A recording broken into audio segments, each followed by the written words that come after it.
100 метр барса бир 10 тас автомат менен тосуп колуңар көтөрүлөт көтөрдүк. Кайсы тилде сүйлөп атат? Өзбекчө. Бизге генералдар өздөрү келсин деди.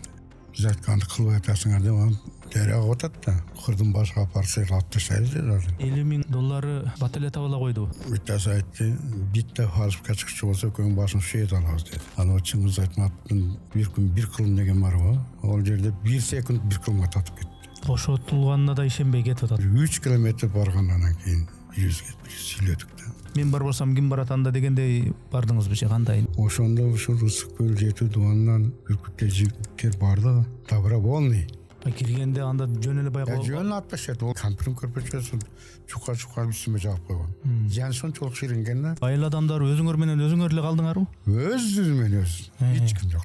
Ошондой генералды ошол жерде жүргөндөн кийин ал жерде бир мындай курортко барган жок. 5 километр наргы бет.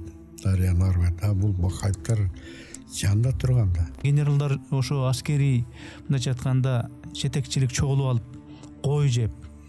Алөкмөттөр ошентип айтышты да, коллега. Сизге ошентип айтышты. Бизди өтө баягыдай карызга батырып бүттүлөр деп да.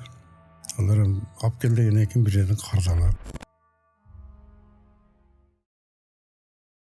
Урматтуу катталуучуларым, сиздерге бир кулак кагыш. Биздин бул маек подкасттар мамлекеттен каржыланбайт. Кандайдыр коммерциялык демөөрчүлөрү жок, өз демилигибиз менен чыгарып келатабыз. Мээнетибизди каржылай жактан колдонуу каалоочулар болсо, М-банк номурубузду, штрих-кодубузду жазып койдук. Айтмакчы, бизге арнап жакшы сөз жазган, маектериңер жагат бизге деген көрүүчүлөрүдүн 20% гана каналыбызга катталып, дээрлик 80% катталбай көрүшөт экен. Оорчулук келтирбесе, каналыбызга катталып, жакса жакты деген белгини басып койсоңор, көбүрөөк адам маек подкасттарыбызды көрүшмөк. Көңүл бурганыңарга рахмат, жараткан жашооңорго береке берсин.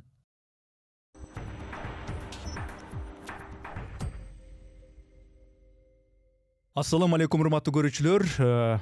Биз кезектеги пикирлешүүбүздү, маектешүүбүздү, подкастыбызды баштайбыз. Мен аты жөнүм Эрнис Кыяз. Мен кезектеги биздин каарманыбызды тааныштыруудан мурда бүгүн эмне тууралуу сөз болот, ошол боюнча кыскача бир айтып койсом. Баткендеги окуяны биз ушул бир 3 подкастта кеп кылдык. Биринчиси Бекен Назаралиев, журналист, жазуучу агайдын подкастында ушул Баткендеги кырдаал, Баткен туткуну деген китебинин негизиндеги анын каармандары жөнүндө айткан. Бекен агайды ошол Баткенде ал жагын көрсөтүп, бул жагын көрсөтүп, тааныштырып, бүт нерселерин айтып, каармандарына жолуктурган инсан Акмырза Тагаев. Кандай келип алдыңыз? Атайын Баткенден келдиңиз. Баткенден келдим. Ошол жакшы келип алдыңызбы? Жакшы келдик. Атайын мынау костюмуңузду кийип, ордендериңизди тагынып атайы келген экенсиз. Бул орден медалдар деле жөн жеринен бериле бербейт. Эми баарын бир четинен баштасак, уруксат этсеңиз. Алгач өзүңүздү мындай тааныштырып койсоңуз, мындай жалпы бир чекиттен баштасак да, тааныштырып, кайсы жерликсиз, анан кийин ошол Баткендеги тикелей сиздин тиешеңиз бар жактарга өтөлү. Макул. Мен атым Тагаев Акмырза. 53-чү жыл туулганмын, ушу Баткен району Зардал айылында. Андан кийин мен 70-чи жылдары 10 классы бүтүргөнмүн. Андан армияга барып, морфлотто служба кылганмын 3 жыл. Андан кийин келип кайра айылда жумуш баштаганмын. Ошо биринчи жумушум ушул Зардал айылынан башталган. Ошо Зардал айылында айыл башчы болуп, ошол жерде жакын 10 жыл иштегенмин да, 10 жыл иштегенде ошол акыркы жылы ошол Баткен окуясы болуп аталып калды. Биз аны Баткен согушу деп эле айтабыз, катышуучулар. Ошолдо мен жеке күбө болдум өзүм. Мен өзүм ошол айыл башчы болуп туруп биринчи кабарды мен аксалдар мага айтып, анан мен районго борборго жеткиргенмин да. Демек түшүнүктүү. Акмырзаба ошол жактагы окуя болоорун алдын тиешелүү тараптарга, жергиликтүү бийликкеби же жана аскер жетекчилерине кабарлаган адам биринчи сиз болгон экенсиз.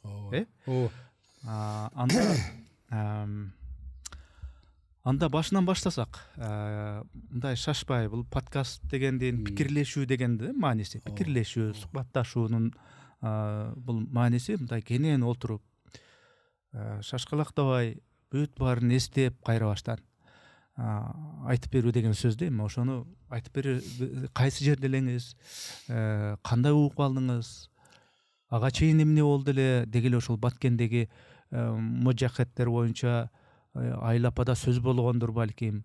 Анан кантип анан кийин бул аралаштыңыз дегендей. Биринчи бул 99-жылга чейин ошол жогорку бийликтерде, мисалы үчүн күч органдарында маалымат бар окшойт да, биздин билгенибизге караганда. Себеби Зардалыга 1-2 жыл блокпост койдулар. Бир адамдар келип, постко келип, кайра алмашып туруп, 98-жылы анан эмнегедир бул жак тынч эле дегендеки блокпосту алып кеттилер. Анан биз ошону тынч эле жашап жүрдүк. 99-жылы июль айынын акырында биз Зардалда чөгөрөт элек да, кышта топо жылкы бар эле, ошо той даярдайт элек. Ошондон чөптү ооруп, бир бортовой машинабыз бар, газелгүч. Ошону менен ташыйт элек, анан жумушчулар менен барып биз чөп жүктөп жүрсөк, Зардалдан 1-3 километр ары жакта Коргон деген айыл бар. Ошол Коргон деген айылдан 5-6 аттуу аксакалдар келишти. Биз чөп жүктөп атабыз, алар жолго келип, токтоп, анан Ак мырза берка кел деп чакырып калышты. Анан мен булар эмне болуптулар деп барсам, мага айтышты, сен бизден кабар албайсың, өтө акыбалыбыз оор деди. Мен сразу ойлодум, бирөө жарым ооруп калган окшойт деп оюма ошол кетти да. Ооруп калган болсо машина менен Баткенге жөнөтөйүн деп барсам, ошентип айтты, 21 боевик келип 3 күн Коргондо жатышты деди. Бизден бир койду алып союп жешти деди. Нан жаптырышты деди. Бүгүн 3-күнү күнү алар ошо Коргондон нары 25 километр жылуу суу бар да. Жылуу сууга чыгып кетти эле, ошону бизди бияка өткөрбөй турган эле, биз сага кабар бергени келдик деди.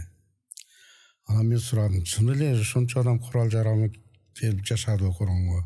Барабыз 3 километр. Бул Зардалына баргандарды алардын опыту ошондой экен, киргизет экен, анан бияка чыгарбайт экен да. Маалымат жок. Биз тура бергенбиз биракта эле. Ошо арасы 3 километр. Ошентип келдик деди. Анан баягы Ушул жерде бир сурап коеюн. Ошол жерден улантасың.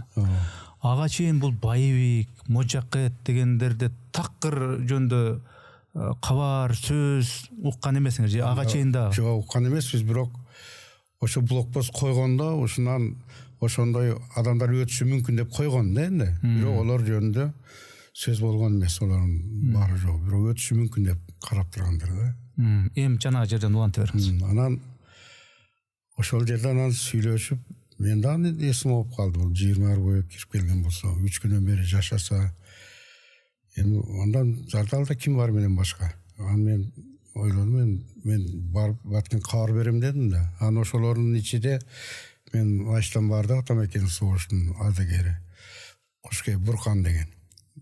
Олар биринчи келгенде ошонун үйгө келиптир, Коргонго. Анан кийин ошого кетерин алда $100 бериптилер. Бизге чай, шакар, дагы бир топ нерсе алып келесиң деп. Анан Айштан айткан, $100 бери деди. Ушундай кыласыңар деп. Биз машинага чөптү жүктөп алган элек. Анда айдаңыздар үйгө деп, анан үйгө апарып машина шарт чөптү түшүрдүк, эчтеке караганыбыз жок. Баягы Айштан кабинкага салдым дагы, ошол газелчпен Зардалдан жөнөдүм. Зардалдан Баткенге 130 километр. 7-8 саатта келет ол газелгүч. Ошо түштөн кийин ушу 4-төрдө жөнөдүкпү. Ошол жөнөгө эч жерге токтобой тууру Роводого келдик. Эми Роводого өтөлөк да, дагы улантасыз Ровододан. Жанагы $100 барып бизге чай пай тиги муну алып келесиз, азык түлүк алып келесиң дегенде, ал ошол мажакет экенин, жанагындай адам экенин билген бекен? Билген да, бардык куралы менен. Өзбек, кыргыз, ар түрдүү дагы ошол биздикилер мажакет деп түшүнбөйт, бака истер экен деп айтып неме кылып атпайбы? Түшүндүр ошондо курал жанагын. Мажбур түрдө алып келесиң деп эми тиги түшүп бизге пураттап келесиң дептир да. Анан ошол жерден биз үйгө барып түшүрүп, ошол аксакалды алып кеттим. Ошону 8-9 саат дегенде түнгү саат 10:30-11-деби Роводого келдик машина менен. Келип токтоп түштүк. дежурный бар экен. Дежурныйга айттык. Ушундай боектер кириптир 21 адам. Алар 3 күн коргонго келип жашагыча 3 күн жылсууда жашаган экендер мурун. Ал жерде дагы жылсуу барган адамдарды киргизип чыгарбай кармап тура берген экен. Ошон үчүн onu да билген эмеспиз. Анан айтсак, баягы дежурный кантип эле турсак алар кирип келет 21 адам. Бул жалган дейт да. Биз айттык, мына аксакал мен көргөнүм жок дедим. Аксакалдын үйүндө 3 күн жашаптылар, ошо бир айылда ал жерде бир 20-30 үй бар. Койлорун союп жептир дедим, нанды жаптырыптыр. Анан кайра жылсууга чыгып кеттилер. Мен анан берки беттерине келдим аксакалды алып кабарга. Десем, анча ары бери болуп туруп, анан начальник мырзаны чакыргыла дедим. Бул чын. Начальник мырза келди, келип ал да ишенгиси келбейт. Кантип эле кирип келсин ушунча адам дейт. Анан милиция начальниги. Анан $100 аксакал көрсөттү, мына дедим, мага бер дедим. Биз эми койлорду жеди, баарын кылды. Мага шакар, чай бир топ нерсени алып келесин деп мага жөнөттү деди. Анан $100 алды дагы. Аксакалдын колуна алып койду анан. Алып коюп анан чынбы деп кайта сурады, биз чын деп айттык. Анан күч органдарын чогултту. Прокуратураны, сот, СМБ ошолор чогулттулар дагы. Анан алар келди, прокурорлор келди. Алардан айттык да, аларда эстер болуп калды, кандай ушинтип кирип келеткен деп. Анан отуруп түндө анан акимге айттылар, ошо түнкү саат 11-ден өткөндө, 12-де өткөндө. Начальник милиция деп атасыз, аты жөнүн билебиз? Начальник милициянын аты Султанбеков Курбанбек болсо керек. Аким ошол убакта ким эле? Маматалиев Абдрахман. Маматалиев Абдрахман. Ошолорго кабар берилди. Анан айта бериңиз. Кийин түнкү саат 12-де анан акимге кабар беришти, Маматалиевке. Анан Маматалиев түндө ондо областка карайдылар да, Ошко кабар бериптир. Ошону эми таң атканча Бишкекке чейин кабар жеткен. Анан ошондо отурсак кабарды бердиңер болду. Анан мен прокурор урушту. Сен бекер түшүпсүң деди, сен айыл башчысың деди. Башка бирөөдү ордуңа жөнөтпөйсүң. Азыр сен келгенди билди, азыр кайда барсаң сени алып ташташы мүмкүн деди. Сен таң атканда жөнөдөн барып жардалга барып тур деди. Демек жанагы кишилерден ошол байбектер тууралуу, жанагы мажакаттар тууралуу, жанагы тоодогу кишилерден маалыматты уккан кезде сиз ошо айыл башчы элеңиз. Айыл башчы элеңиз. Улантып бериңиз. Анан эртең убакыт кет деди. Анан болуптур деп чыктык да, аксакал экөөбүз түндө аксакалга $100 шакар чайпайын алды. Таң жаңы атканда жөнөдүк Жардалга. Экөөбүз кайтпай жайыбызда туралы эми олор билбей калса керек деп барсак, ошо базардагы жетейин дегенде Алыш деген айыл бар, кичине. Ошондо 5-6 аксакал чыгып бизи тосуп турган экен, ал жактан келеттер деп. Биз ошондо барганыбызда байбектер уже кайтып келип Зарданы толук басып алыптыр. Зарданын өзүнү. Аксалдар айтты, сени издеп ататтыр деди. Айыл башы кабарга кеттир деп, азыр түшсөң сени атып таштайт деди. Сен кайтарып бардагын дагы кабар бер деди. Ояктан жардам келсин бизге. Деди, макул деп баягы аксакалдан шакар пекарлармен ошо жерге түшүрүм дагы.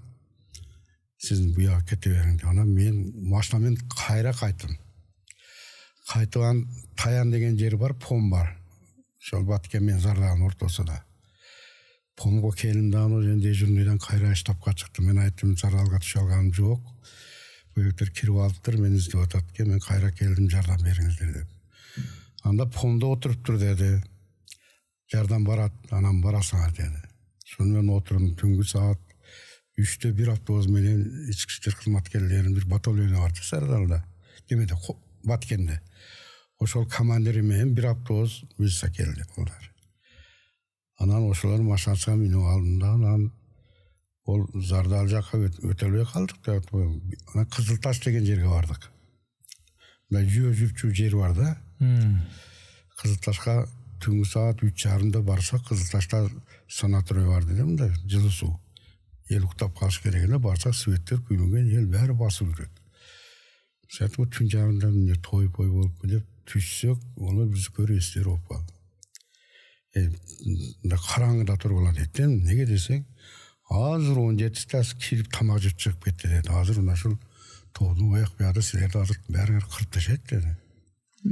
Демек, мажакеттер ошол айылга кирип тамагын жеп, Тамагын Жардалынан өтүп келиптилер, бир кыз аралыгы 10 километр да, уже келип тамагын жеп, анан азыр чыктылар dedi. Анан коркуп, командирам балдарды айтты, 2-ден 3-төн тургула деп ар жерге неме кылып койду. Анан мен айтты, бир эме жыгач таап тураң, ак материал табың dedi, биз кармап алалы атып жүрбөсүндөр, неме болсо сүйлөшөбүз dedi. Анан бейлеп алдан экөөбүз анын уктаганыбыз жок, ошол свет чарып койсабыз, эки көзүбүз тоодо бир жерден ок жоготабы деп анан таң атты, эч ким жок. Жүрүп салдык, бүт тоолорго, эчтеке көрүнбөйт. Анан ошол жерде отурсак, Альфа деген группа барды бир убакта. Сиз ошентип бир айылдан бир айга кабар берейин, антейин деп буту күйгөн тооктой болуп эле чуркап жүрөсүз. Ошол эле учурда беректе аларда өзүнчө чара көрүп атабы? Тиги кимге айттым дедиңиз, начальник милиция. Олар берип сонда кыз чачкырганда немени жөнөттүлөр да, баягы милициялар бир автобус. Анан эртеси уже Альфа деген группа барды, Бишкектен барды окшойт. Альфа деген группа барды, дагы бир Скорпион деген группа барды. Бирок баардык кыздаштарыбыз Жардал көтөрүлбөй, Жардан полный неме кылып алгандар. Ошондон эмне кылышыбыз болбой турсак, анан Альфанын командири, азыр фамилиясы эсимде жок, Алек бекен бирдеке айтты, мен гражданский кийинен экөөбүз өтүп келели, сүйлөшүп неме кылабыз деди.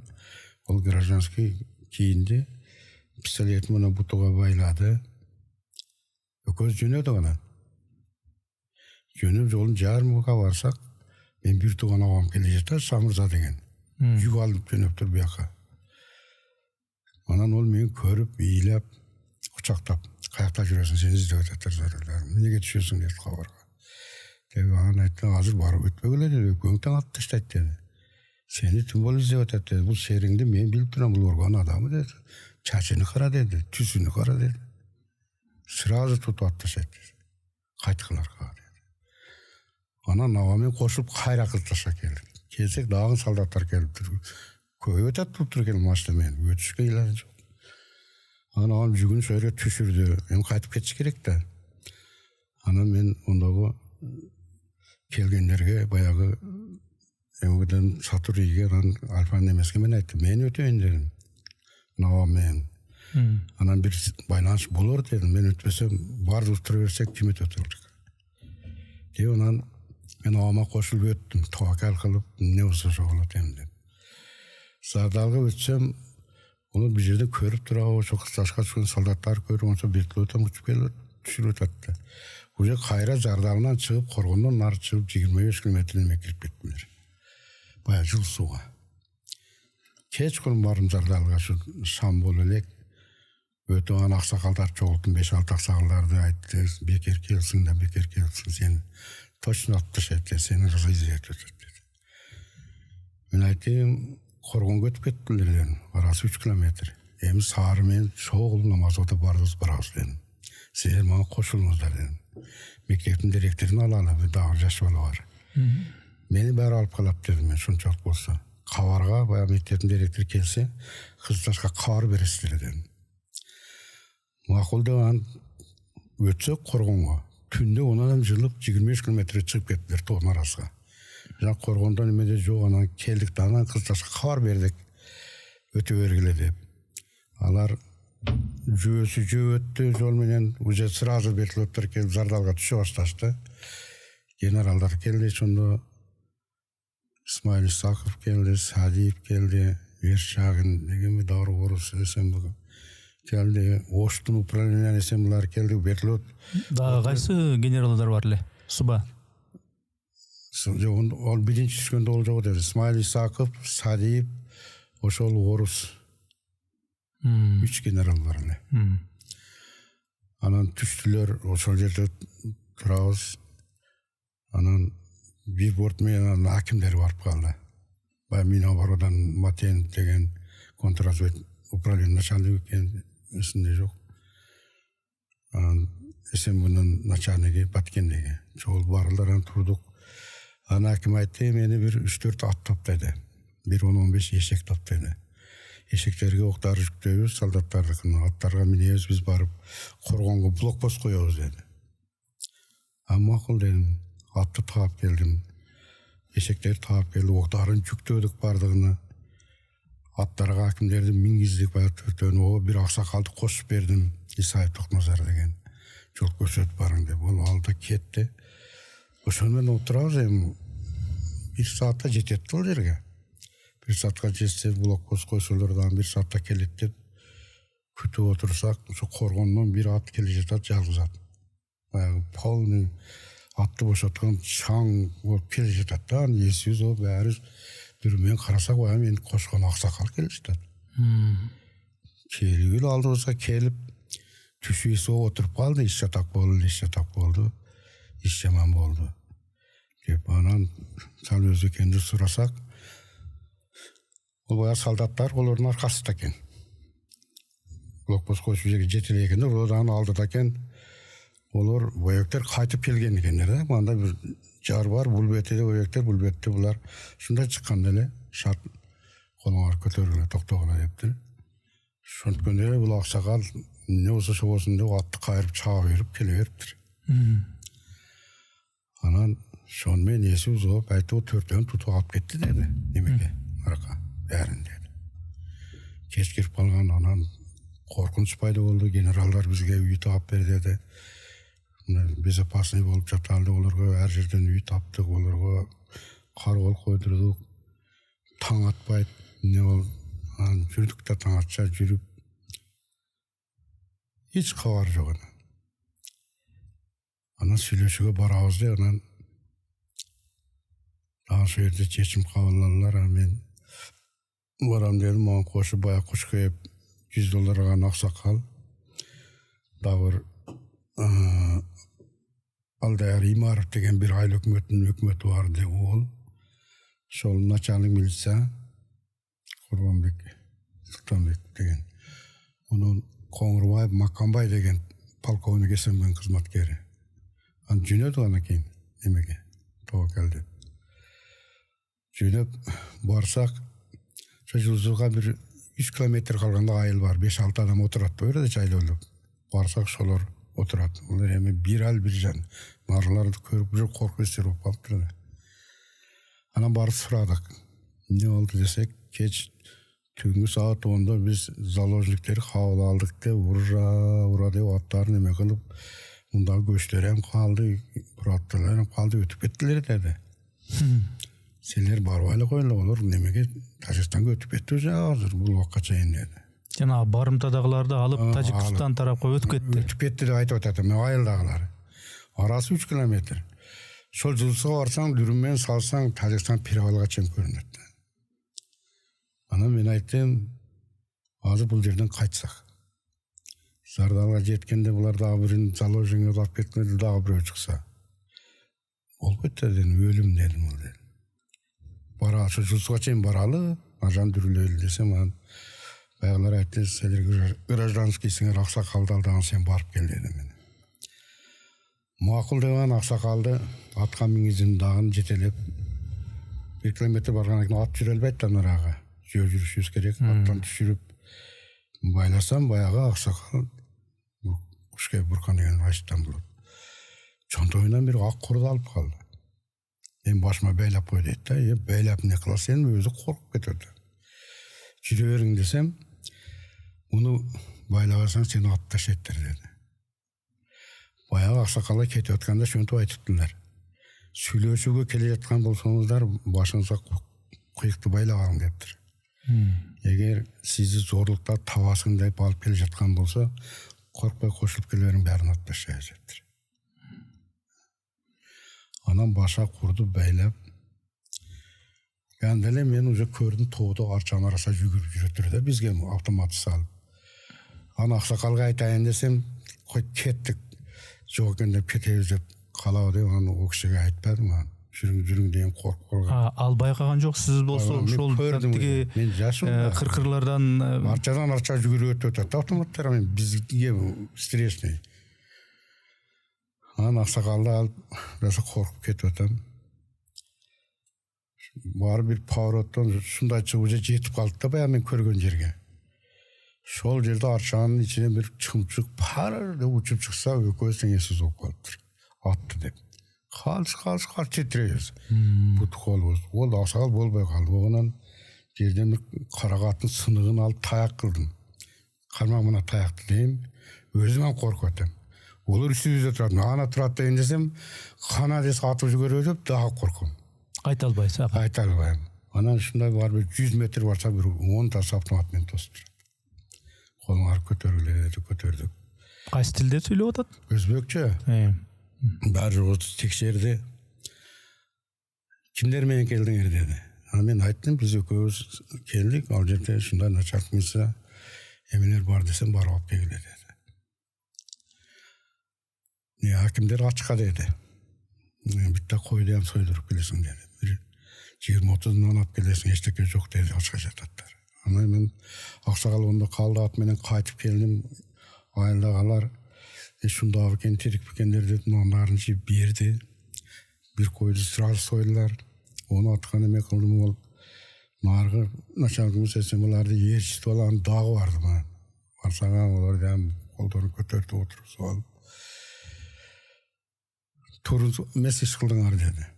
Солдаттарды алып келбешиңер керек эле деди. Биз өтүп кетет эле Өзбекстанга. Силер биздин жолубузду тостуңар деди.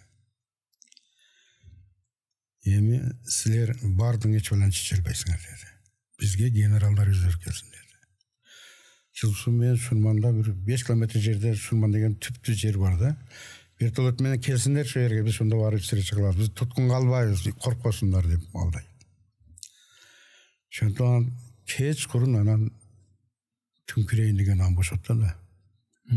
Түндө келдик. Келсек, ол Коргон деген жерде ол солдаттар келип, 500-600 солдат. Жөн эле бошотту деп атпайсызбы? Жо бизди жөнөттү да кайтып. Кайрабы? Генералдарды айттылар, келсин деп атпайбы? Анан кайра келдик. Келип болгон ишти болгондой айттык. Генералдаргадан бардыгына штабка кирип айттык. Аналар ойлонуп калышты, саар менен дагы чогулдук. Дагы барасыңар дейт. Баягыларга эми нан апарышыбыз керек бар, 4 жараныбызга. Күнүгө бир кой союп апарам. Шого берет. Саар менен турса генералдар айтты, олар бизди алдап атат деди. Биз барсак бизди сразу эшелон катары кошуп коет деди. Олардын приёмы өзү ушул деди. Дагы барып сүйлөшүп келиңиздер деди. Дагы бардык. Барсак олардын эмеси ошол генералдар келсин, силер чече албайсыңар, анау. Ошентип 6 күн бардык катарга. 6 күн баргандан кийин мени менен баягы Алдай Римарович деген айыл өкмөт экөөбүздү силер бизди алдап, биз айтканды кылбай атасыңар деп анан дарыяга атат да. Кырдын башына апарып силерди алып таштайбыз деди азыр. Кырдын башына барып турабыз, экөөбүз тең бир жерге сүйлөбөйбүз. Оюм эле дарыяга аткандан кирип кетем дедим да эми. Сөйүмө толуп айтканы бар.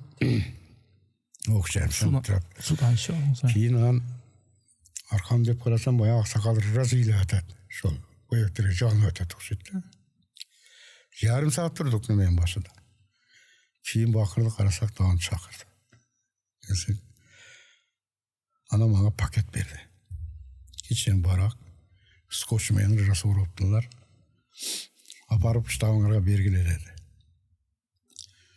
Onu алып шуну түндө кайттыган, куда тирик кайттык деп дагы. Барып пакетти берсек, ичиге жазыпты ошондо. $50,000, 25 кой, 30 un, 30 кап картошка, дагы ушунча эле май, чай. Ушуларды алып келип берсеңер, анан эмени бошотобуз. Ал дагы бир жолу тактап коелу, тигилердин барымтадасында кимдер бар? Ошондо. Ал жерде ошол аким бар, Маматалиев бар. СМБнын начальник барды, райондук Бокоев болсо керек фамилиясы. Точно азыр. Onu ошо Матенов бар, анда дагы бирөө бар, аты Өмүрбек фамилиясы эстен чыгып калды. Ошол 4-өө жатат уякта. Пакетти алып келип кылгандан кийин сразу эле учуп барып, баары жакты алып келдилер. Долларды ham алып келдилер. Коюп келип түштү, эми аппарат келиңиз деп турса онда ва бахалыштермен связь бар, Акбатоев дегендер бар эле. Кичирес $50,000 бат эле таба койду.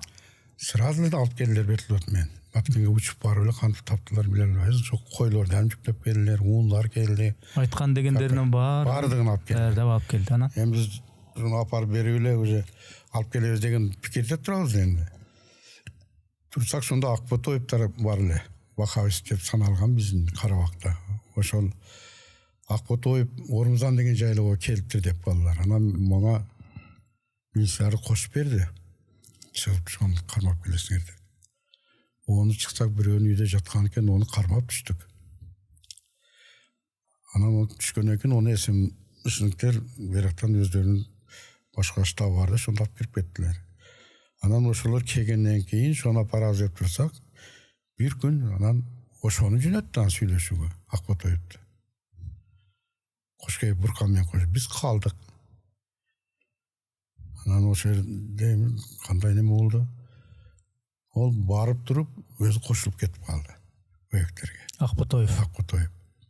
Чал кушуй буркан ачты, өзү келди. Ыйлап калды деди. Буларды апарып бербесек чыгарбайт экен деди. Эртеси анан дагы бардык. Чаңгысы бол бир баргандан кийин бизге кошулбады. Бергесе мишник постоянно барып жүрдү.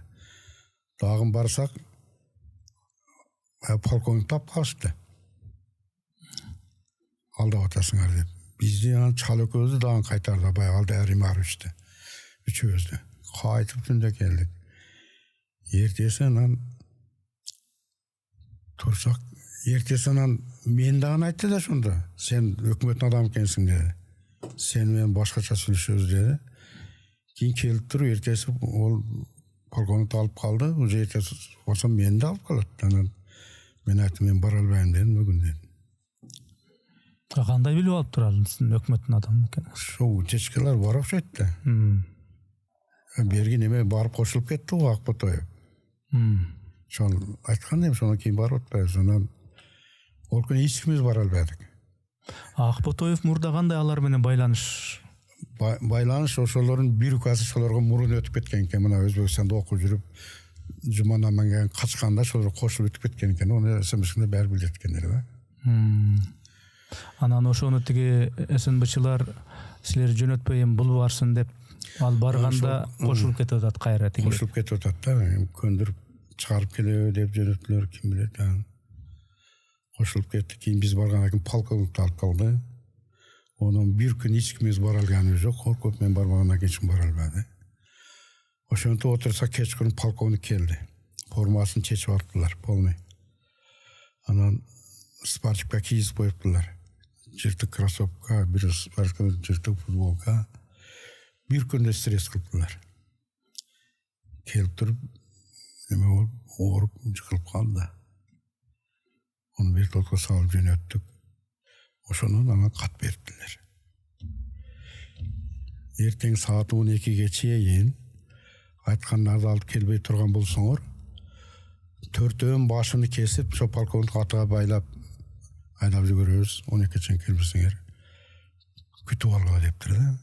Анан отура албай калдык баарыбыз. Анан барыш керек. Ким апарат? Биз апарышыбыз керек. Анан мени айтты, 30 бала табасың, ат эшектер менен добровольный. Шолор жеткиришибиз керек болсо, олор соёт эми деп. Зардалга өтүп, элди жыйды мынан. Ел көнбөй коёбу деп мына коркуп атам. Элди жыйып ачык айттым да, ушундай болуп атат. Шуларда барса, алар соёт экен, биз үчүн келген жарандарды. Ар ким өз эркинен барыш керек экен. Деп айттым да, эч кандай кепилдик жок. Десем жаштар сразу бөлүнүп чыктылар. Барабыз деп.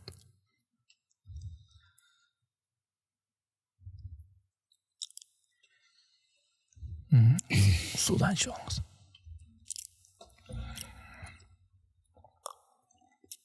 Ошондо сүйүнгөндөн ыйлагам мен. Ушу барам дегендер бар экен. Анан Аларды бардығын аты шеңер тоқула дедім. Саар мен өтөбүз. Анарга барып келебиз. Олар мен сүйлөшүп, ошонун içinden бир интеллигент өкөбүз бар да, мен ого ачыгын айттым да. Эртең барабыз Искендер. Бирок эч кандай гарантия жок дедим. Аман калышыңарга. Мен сага айтып коеюн. Сен эми түшүнөсүң десем, мен барбайм ага деди. Ондай болчу болсун деди. Мен бала чакам бар, ата-энем бар деди. Бара бериңиз деп кетип калды. Мен ойлонам, бул кабар бәрін айнытып таштайбы дейм да. Түн таң сүрүлгөндө туруп сам эшикте Акмырзага деп бакырат. Кимкен деп чыксам ошол бала, Искендер деген бала. Сиз бара бериңиз, мен калам деген. Калам деген бала. Ана кайра келип алып деп Атын миниттер, эшегини ата байлаптыр.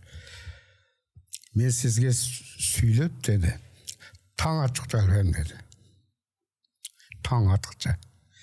Барам ага деп кечирип коюң деди. Ойлонуп чыгыптыр да кайра барышым керек деп. Бар. 30 баламен өткөнбүз. Барсак штаттагылар ham ойлонуп калды. 30 баланы жөнөтсөк, кепилдик жок болсо, мунун бардыгы шакта калса, элге кантип жооп беребиз? Шунун 15-ин эле жөнөтөлү, Акмырза сүйлөш деп калды. Анан балдарды жыйып дагы айттым, ушундай коркунучту кечээм айттым, бүгүн ham ачык айтып коеюн. Бир Куда билет дедим кайтышыбызды. Бирок биз жарандар үчүн барышыбыз керек. Ошого булардан ушинтип атат, 30-ны жоготуп албайлы деп ататтар. 15 ар өзүңөр ыктыяр менен чыккыла десем, балдар 15 таш чыктырам биз барабыз деп. Анан ошонун 12 чейин келбесеңер башын алабыз дегенде, ошого жетишибиз керек. 25 койду бир жаш бала айдап жөнөдү да, бир 70 кекирген бир аксакал бар эле. Баягы аксакал айтты, койлорду мен айдайын деди. Мен жашоом бүттү деди. Бул бала калсын деди. Койлорду ошол киши айдады. Калганыбыздан жөнөп бардык. Биз олордон 1 саат алдын жөнөп $. Алып. Мадалиев Акжол, мен Алдайраков үчөөбүз. $. Алып кетип атабыз. Отуруп карайм да. Ошол баралы, коелу, топтойлуу, мынчасы калсын, жок мынчасы барсын. Жок, мен ичерсем аз эле калды, мен астына чыгайын деп аксакал. Ошол нерселердин баарында баягы СНБнын кишилери деле ушулардан кабардар, кошо аралашып, кошо маселеттешип атат да. Штаб бар да, штабта ошондой чечимге келип ататтар. Ал жерде бардыгы бар. Айтты. Аким дагы бар немелер берген. Соң акимдер. Анан жолдо кетип атабыз. Эми кандай болот деп кайтабызбы, кайтпай акимибиздин ою өзүбүздө. Şu жакын калганда карасам, биз бара жаткан жолдун бул бетеде автомат салып тураттар. Мен көрдүм да. Шашлым да. Алар Алдайраков менен Акжолго айттым мындан. Ал бет карабай баса бериңиздер. Автомат салып турат. Атып жүгөрбөсүн, дагы аркага кайтат деп. Десем, аны экөөтөн коркуп калды. Битте рациябыз бар эди. Ошол үчүн сүйлөшүп кетип ататтык. Ошол жерге таштап жакындаган. Анан onu айткан эле олар коркуп калды. Анан барып дагы бир жерге баргандан кийин баягы Акжолду сен кал дедим ушунда. Ол өзү жүрөгү оору да, айыл өкмөттө.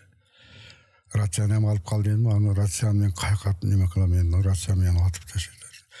Түшүгүлө ташына сатып кой болду. Sen kal, biz Aldayrakov'uz $. Alp baraldı, ona ekөөбүз кеттик. Biz барсак, ошол Кызылбулак деген жерде 15 тас автомат менен турган экен. Сразу анан ошол жерде тосуп алдылар, анан $. Ортого койлар, биз экөөбүз отурабыз да, калганы автомат менен туштап мушка калып турат. Анан биттеси айтты, битте фальшка чыкчу болсо экөөңүн башын шүйөт алабыз деди. Ончо көп акчаны билбейбиз да канча экен. Анан эсептеп баштадылар. Бит эле эсептеп алды. Эсепте туруп негедир күмөн кылат. Жана 50 миңдин Барын эсептеп атат. Birden, Көзүң өрчө. Көзү эсептеп, анан ортодон барып, анан сызып мынашына караганда жаныңыз пырт чыгып кетет да. Өлө эле калсам дейсиң. Башталгыча деп. Шынтып тиктеп жаныңызды албай турабыз, анан үстүгө таштап койсо дагы дем алып турабыз. Шөнтүп эсептеп алды. Ал Чыңгыз Айтматовдун bir күн bir кылым деген бар го. Ал жерде 1 секунд 1 кылымга татып кетти. Бирок ол биз менен сүйлөшүп жүргөн абилас командир эмес экен. Полевой эмне бар. Долларды эсептеп бүткөн экен башка бирөө келип алып кетти. Же Араб, же Кавказбы, ошондой. Чили дагы башка. Анан абиласга туткундарды шолар асирдей экен, мен кулагыма ошон сиңип калды. Шоларды чыгар деп буйрук берди окшойт. Долларды алып кетти, баары автомат менен турат. Алда Римарыча көз отурабыз ал жерде. Эч келбеттерде bir 2 saat өттү, жакын эле жер. Анан да Римарыча бүттүк dedi. Ular alır o zalanışlardı, alı 2 saate doğanға жетті dedi. Her жоқ dedi. Hareket közlemedi etti, alıp gitti. Nasıl az öyle o an oturağız. Bir vakti bir attım ilk etkende attım, baş görünüp kaldı. Onları da karasak, 4-4'ün ayda aldılar, alıp geldiler. Kiyinlerini çeçip aldılar. Çoğun ötükleri kiyiz koyuptular. 8 günde adamın tüsünü özgört örgünlerden, sakallar üskün. Keldiler. Uçaktaşıp iladık bärimiz. Hadim gidey. Boşoduk deyiz. Biz Afganistan'a koşu turabız da. Olar bizde şu toğday arka kılıdattı gözü. Gelip Şonu gel bärimizden oturup koydu. 1 saat oturduk. Getiverdiler öyle. Keyin bir mezgilden turgula jönögülem dedi. Turgu anlatlarga mindik. Alişen şok. Men aytam şu kıyada ketip ötkenizde bäri terip taşlar eкен деп turam da. Arkadan. Boşotulganda da işenbey ketip atat. Kaçan mıltık menен terip salar. Arkadan atat деп turabız endi jönüne koyup berip aba. Şöyle barıp bizge süylöbüz. Bir 3 kilometre bargandan keyin bizge süylödük da. Alstağına keyin ok jetpeyt degen işenç fayda bolup. Anşöntöden alıp çıkamız da. Anan oşonu alıp çıkanımızdan keyin bizin armiya jakşıla jaylandılar daga. Korgonda штаб түзүлдү, бет движоктор барды, курал жарактар барды. Biz 13 августта чыккан болсок, уже шол террористтерди жок кылабыз, уже вертолеттор келди, реактивный самолеттор үстүнөн бомба ташашты. Бияктан миномет менен атышты. 2-3 күн кадимкидей согуш болду. Ошондо биринчи жолу спецназын командирин буту ок тийди биздикиге. Ok deyip, ona Şurman degen жерден alıp çıktılar, onu betlokka salıp jönöttük. Oşun tursa ele Jardaldan armiyаны alıp çıga başlaştı da kaytıp. Эмнеге андай алып чыга баштады? Болду, бүттү маселе. Sır değil mi? Bu yaka sotkаны бүттү bari ketти деп aytkan biler. Anan dağ bir jeri bizim aksakallar штабка kelip aytты da bizim ergenlerge avtomat berildi dedi. Эргенчилерге. Bergiler dedi, uşlar hazır bir tangda bärin jok kılat dedi. Bir tangda dedi. Olarma bas sürgönü, terilök, kiyik, kaçıp keten kiyikte tattılar dedi. Muakıl ol beriler avtomatta. Kiyin bayağı joka jönögönde şu paysa jetkende bärden avtomatta alıp koydular. Ana el narazı oldu. Seler oynagana kelgensiňer, özüň bar atal berseňer, atçy adamga kuraldy berbeseňer. Dededen Эмнекен алардын бербей койгон сиз эми айыл башчысы катары айрым бир маалыматтарды билесиз да. Анан көрсө ошолор асал наразы болуп кеткен экен, Исмаил Сакыбаны чакырып алып айтты да. Асалдарга түшүндүрүп койгула, туура түшүнсүн dedi. Буларды 21-ни жок кылыш бизге дагы чак эмес деди, жок кылабыз деди. Эң жаманы булардын аркасында катта күч бар деген аракта. Катта күч бар деди. Бул Зардалы эң согушканга ыңгайсыз жер экен деди. Бул кан жылгасы болуп калды деди, согуш токтобой. Биз алардын главарларын табышыбыз керек деди да. Кеп буларда эмес. Буларда эмес, оякта. Азыр булар атыш жүрүм деди. Ал жакта эме болот деди. Кийин өчү алып башталат дейт. Демек адамдарга жанагы куралды кайра бербей алып койгонундай туура эле болгондой болуп турду анда. Ошондой. Тигилердин айтуусуна караганда. Айтуусуна караганда ошондой болду да. Ошентип солдаттарды уже борт менен ташыган, борт менен кетти, машина менен кеткен, машина менен кетти, жөө кеткени жөө кетти. Биз анташ тайлакып, мен 2000 саат кетип атат, турабыз карап. Калабы деп турабыз, бир 56 солдат автомат менен калабы десек. Исмаил Сакып акырга чейин турду. Ошол позициядан бөйөктөрдү көрүп турам деп келип бизге айтты да. Рациядан штабка айтып атам дейт, кабыл албай атат дейт. Чыккыла деп чык. Анан ошондой айтты да Исмаил Сакып. Бизде эң жаман жерибиз буйрук аткарабыз деди. Позициябыз айта албайбыз деди. Демек генерал Исмаил Исаков ошол тиги жактан айтылган алып чыккыла дегенди аткарганга мажбур болуп турду. Мажбурбуз деди да, биз буйрук аткарабыз деди. Мына жүрөт деди, мен айтсам мен сөзүм кабыл албай ататтар. Силер эми деди, жогорку кеңешке президентке кат жазып эл кароосуз калып деди. Мен колумдан келсе деди, эртеге бир борт менен 30 та солдатты блокпостко жөнөтөм деди. Колумдан келсе деди. Келбесе айта албайм деди. Бирок эртең саар коргонго келгиле деди, мүмкүн жөнөтөрүм деп. Акыр борт учуп кетти. 2 милиция экөөбүз калдык. Генерал Исаков жанагынтип айтканда эми негизи мындай бир башкача бир маалыматтарды дагы айттыбы, мисалы ким ошондой кылып жогору жак дегени ким ал? Ошону айтпады аны. Биз буйрук аткарабыз деди. Бирок ал деле көрүп туруптур да, ошондой чечим туура эмес экенин. Бортко келди. Бизге айтты да, айтып атам деди, мен айткан сөзүмдү кабыл албай атат. Жанагы сүйлөшүүлөргө сиз барыпсыз да. Ошону бир пленкага артка түрүп карасаңыз, ошондой сүйлөшүүлөр болуп өткөндөн кийин, жанагы кимдер жанагы барымтадагылар кое берилгенден кийин, $50,000 бергенден кийин өзүңүз бир ойлонуп көрдүңүзбү? Бул мен эмнеге бул жака мындай коркпостон өлүмгө барып атасың да, мисалы бир мындай ойлоп көрсөм, мен элестетип атам да, анан кантип эле мындай бара бердиңиз дейм да, анан мен барбасам ким барат анда дегендей бардыңызбы же, кандай негиз болду? Ондай ой келбеди, себеби мен биринчи маекте киргенде Зардалы ошолордун колунда калып кетет деп тике пикир келди мага.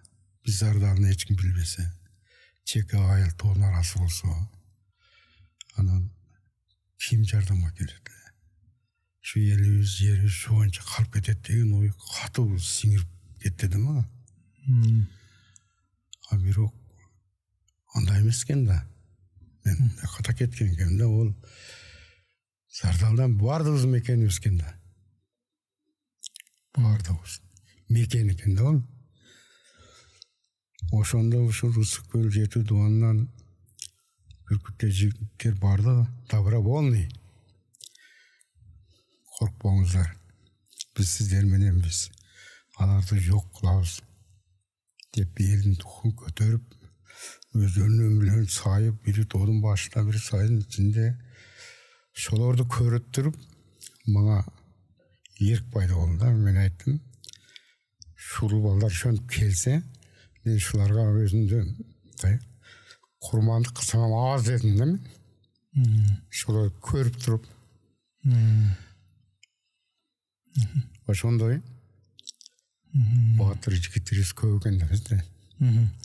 Анан тиги Бекен Назаралиев жазган китепте сиз дагы жүрөсүз, сиз дагы ошо айткан дегендериңиз каармандардын арасында ошо сиз да жүрөсүз да. Анан ошол жерде жанагы бир үйгө кирип качып жууркандын арасына бекинип калган эпизоддор да бар да, ошол тууралуу да айтсаңыз. Ошол барды чыгып кетишти. 2 милиционер 4-өз калдык. Эл шок болуп калган. Биз 4-өз элге катта тоодой бизге неме кылып атат, бизди жиктейт. Не кылабыз? Биз болсо элди жиктейбиз. Эчтеке жок. 2 автомат. 2 милиционер, биз экөөбүздө эчтеке жок. Мектептин алдында отуруп кат жаздык. Элге кол койдурдук президент менемеге. Шол катты жазып бүтүп, тайлакып чонтойго салды даган. Наракта бир машина баткен жөнөтөт эле. Шунан бери жүгөрөйүндө алар 1 милиция баягы союлган милиция менен Садык касып. Тайлак тереге буяка жөнөдү. Күнчүгү шакар. Бул баягы Бузардалыдан жанагы чечим кабыл алынгандан кийинки. Эч ким калган эмес. Эч ким калбай аскерлер кетти, алынып кетти. Андан кийинки кырдаалды айтып атасыз. Кырдаал. Айтып бериңиз. Күнү. Уже биз беримиз менен күн батышты бир элди аралап келели деп жөнөп 2 тарадык. А мен жанында шериңме автомат атылып атат Акмырзага деп бужылдайт да. Эч ким калган жок мында. Жаңа сен шериң ататкан эле бирдекени. Мен бербедим. Кичине басамын деп атып атат Акмырзага дейт. Шунда аркабызды карасак, аны 41-жылы кирет го, сен немис катар бол. Зардалык ана шөнтүп кирип үстүдө жолдон катар болуп кетип атат автоматтар менен. Анан биздин жаныбыз эм келип калды. Формачанда автомат менен, ал 30 солдат жөнөтөм деген да. Мен ойлодум да аңгиме жөнөткөн чыгыптыр деп, ушундай жөнөсөм, ошол жерден бирөө качкан экен, өзбекчө эле бакырып калдылар да, качмаңдар алып ташайбыз деп. Анан кийин эске келиптан Мукту экөөбүз кайрылып качкан эле экөөбүздөн ата баштады. Кадимкидей атып атат. Мукту эк буягынан, мен буягынан качып кетип атам. Бир дуал бар экен, ол жерден азыр ашып өтөлбөйм. Шо качып барган мен дуалдан секирип ичиге түшсөм, ол үйдүн эгеси таш түйүп койгон экен. Башым менен түшөсүм болуп калды. О жерден туруп чыксам, шол түптүн түбүндө бир Мурзабекова Пайзиса деген эже, эми энеледи мага. Шол кампир отурат жалгыз. Палаткасынын эшиги ачык турат, сонда жүнү ийип отурат. Бирактан келдирип чыктым, уларды жегенмин. Барып айла калган жокту, улар келип калды аты уже. Эже көрпөнүн үстүмө жабың дейм, ол кампирден 4 та көрпөчөсү бар. Onun üstüme yaptı. Tiyi oturun deyim de bana. Tiyi oturun деп жалындан. Ол көрпөчөн титиреп атат. Мен титиреп калгам да бир жолу. Кадим келе мана антып. Дәмел албайм. Эжем эле жалындам да. Тиyi отурун чыкпаң эшикке дейм да чыкпак. Шөнтүп отурсаң анан биздин жаныбызга келип калды. Муктубекти атып атат окшойт да. Нармылсаны. Эжем коркуп кетти. Корккондон кийин Разак башкача үн чыгат экен. Разак патканчы отуруп бакырды баягы. Кандай акмаксыңар деди. Элдин балачаган жүрөөнчү бүттүңөр деп. Разак кыйкырдан патка кире албай калдылар да. Жөнтүрүп калып кеткен. Ошентип жанагы кыйкырып болгон жаны мен кыйкырганда эми кирип атышат экен. Ол кирсе деп карап көрбөй чыгып кете турган позиция эмес, мен о көрбөй кадимки эле кыймылдап атат. 1 саат болсо ham токтой эле. Шөнтөнөн кирбей калгандар да, шөнтүп кирип калган. Киргенде анда жөн эле байкалып. Жөн атпашат, ол көрбө кыймылдап атат. Жатам да капкаттагы жол кампирин көрпөчөсүн чука үстүмө жаап койгон. Жан сончолук ширинген да, көрпөчөнү калгалап калдым акырда. Эжеме жалынып калдым. Кудай сактаптырды. Анан эмне болду? Анан алар шону менен кетишти. Мечит барды, ошол жерде штаб кылдылар. Мен дагы көрпөдөн чыга албайм, коркуп түнгү саат 1:10 өтүп калган. 11 эже жанында отуруң дейм, шого эле жылбаң эле дейм, эске чыкпаң. Шөнтүп турсаң ама эженин атын айтып аксагалдар келип калды. Жардам аксагалдары. Эже барсыз, бармын. О Акмырзаны көрдүңүзбү? Деди. Анан көрдүм деп айтпай, ал эжем дагы нарылар кошобу деп эшикке чыкты. Анан чыкса аксагалдар келип, баары өзүбүздүкүлөр экен. Анан шунда деди. Анан көрпөнү алар ордунан турдум. Титирек дагы эле басып элек. Meni kuchaktagан ila жүгөрлөр. Ошондо ушул кырдаалда айыл адамдар өзүңөр менен өзүңөр эле калдыңарбы? Өзүмен өз. Эч ким жок. Kuchaktап илап сени издетип атат деди. Айыл башчы менен милициянын бирөө үйүңө жаткырсаң эртең кошо атыласың дептир. Тутуп таң атшап келесиң бизге дептир. Сен ушинтип атат. Сен түндө качышың керек мына тооми. Даңгинчи мен кач дейт. Мен айбы даңгинчи тосуп алды дедим олар бар. Түндө каяктан көрөсүң кайсы таштын тагында жатканын. Мен кыйын болсо марш долго жабышам дедим түнкү саат 12ден кийин. Ал машиной видениеден коркуп атам да атат деп. Түнкү саат 12де ана аксакалдар бир нанды берип мына şu to'men panda chiqsang chiqib ketersin oyog'i xudo pasha deb duolarni berib jo'natdilar. To'g'ri kelib jashsam shu to'g'ri tagida qo'yib turadi uyni o'g'ilib turadi mana o jashdim bir tash qulab olsa deb o'ylab nima qo'rqimda boshqa otadi turib ketirib chiqib tungi soat 2lerden o'tganda qamalib qoldim da tagdan chiqib olganman üstüge chiqa olmayin tushsam tagimda ular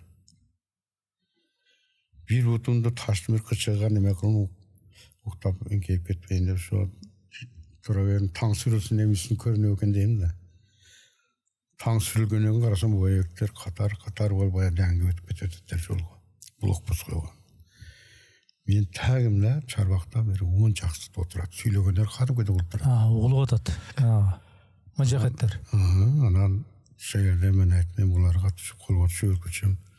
Aslında o çalışan şundan uçup yürüp kalam çıkıp ketem dep korkkandan çıkıp ketkenim de. Qancha vaqtda chiqdingiz? Şol tanqamal neme bolmasa çokursa saat 10'da çıktım da. Şonça yürüdüm biraz kıyın da. Men toğunu kırmaya ketip ötem, bayökler o yaktan ketip ötet. Bari bir yerden aşağızda, menem geçeri jolcuk şehri varam, olaram şehri varat. Şolarda murun ötöyünde hareket kılsam, karım naç hareket ketken, can şirin eken, bir temeli var şolardan aldım ötüp kettinden. Dağı jakşı şol жердин sırlarını bilesiz. Bilem de, onu kiyi ulağımız başka olgan. Yemi Ormuzan degen jaylo jığılar jayloga çıkkanlar. Şolar barıp şoların bir yerine çay içem dep barsam bir jan kalbaptır. Tünlü men baya muhtemete misakel jılınızlar dep ben jıldırıptır. Bası kırıp beldim. Kursağa açan bir palka kesem bir kazan nağında javşında taşlap koyuptur. Onun bir japkından alıp kastroldu. Karasam muaytırat onun bir muayt üstüne koyup bunda karasam kazanda yarım kazan koyurma kalıp kettir. 4-5 koydumdan kolumu karma alıp döngün degen jerge ıldığa jönep dursam bir maşina açıp kaldı şey. Şol jaylödögi maşinalardan. Olaram körmeyin tanıttılar alıştan. Bakırıp kaldılar. Bir yaka jene maşinaga karap jene dep. Çıgıp anan maşinaga jönep kan degen jere kelin da. Oşonda men baykadım mana şu mal var go, жылкы, uy, koylar, kökmök jaylödün otada jürgen mal, otto oy maşina jürgen düşüp batkına jöne berdi. Özüle. Özüle mi? Aydabası, aydatpaylı. Hiç kim aydabası. Anda bu kanday ol, sezdi. Şolarda bir sezim var eken de şonday. Bayağı jamandık. Hiç kim aydabaylı jöne berdi. Şu yaş ballar Zardal'dan Kanga çayın 30 kilometre 5-6 yaş ballar yiyilagan yok. Su degen yok. Atanasının gözünü jalt karab. Çoğun adamlardan bir de Kanga düştü. Kaçıp.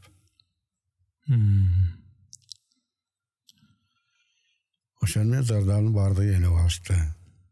Zardal'a men oşanan kaçıp gelip Kanga kelsem şu bakayıptar jan varganken ben aldım 1 saat mı?